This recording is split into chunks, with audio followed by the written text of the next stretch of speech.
ये घटना बीती शाम मेयो हॉस्पिटल रोड स्थित शनि मंदिर के पास हुई। पुलिस के अनुसार आरोपी मोहम्मद रियाज शाह और उसके साथियों का पीड़ित परिवार से पहले से विवाद चल रहा था। आरोप है कि आरोपी पीड़ित के पिता से शराब पीने के लिए पैसे मांगता था। पैसे देने से मना करने पर दोनों पक्षों में कहासुनी हुई थी। घटना वाले दिन 15 वर्षीय मोहम्मद रफी अंसारी दुकान की चाबी लेकर अपने पिता की दुकान पर पहुंचा था। तभी आरोपी अपने साथियों के साथ वहां पहुंचा और गाली गलौज शुरू कर दी। इसी दौरान रफी के बड़े भाई फैजल अंसारी भी मौके पर पहुंचे, जिन्हें आरोपियों ने पकड़कर मारपीट की।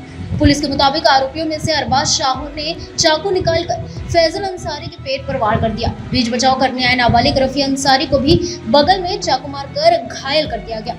दोनों घायलों को तत्काल मेयो हॉस्पिटल पहुंचाया गया, जहां उनका इलाज जारी है।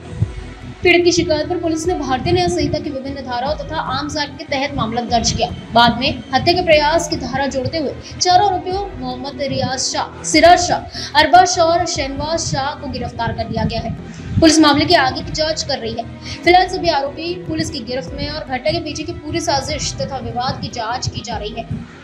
ज्यात आरोपी क्रमांक 2 नंबर आहे सिराज शाह हे किन्नर आहेत यांना, आणि त्याचप्रमाणे आरोपी क्रमांक 3 अरबाज शाह वय 19 वर्षे आणि आरोपी क्रमांक 4 शाहनवाज शाह वय 21 वर्षे अशा इतर तिघांना बोलावून घेतले आणि यातील जे फिर्यादी आणि त्याचा भाऊ जखमी नामे मोहम्मद फुजेल अंसारी व नसीम अंसारी वय 22 वर्षे याला अचानक चाकूने हल्ला केला त्याच्यावर आणि त्याच्या पोटाला 2दा स्टॅबिंग केलं।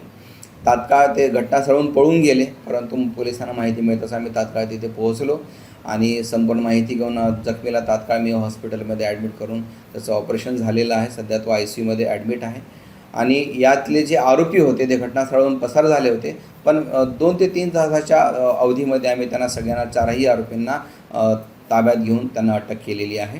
सदर गुन्ह्याचा तपास हा API सुशांत भगत हे करीत आहेत।